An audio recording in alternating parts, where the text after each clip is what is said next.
Muita gente associa o bruxismo apenas ao desgaste dos dentes, mas os efeitos vão muito além disso. O apertamento pode causar dor facial, dor de cabeça, tensão muscular, fadiga ao mastigar, limitação na abertura da boca e a piora do sono.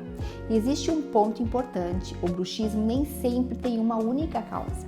O sono ruim, ansiedade, sobrecarga emocional e fatores musculares podem estar envolvidos. Por isso, o tratamento geralmente precisa ser interdisciplinar. A fisioterapia em DTM trabalha para reduzir a sobrecarga muscular, melhora a função e alivia os sintomas. Não é apenas tratar a dor, é entender o contexto do paciente. Se você sofre de bruxismo, entre em contato e agende uma avaliação.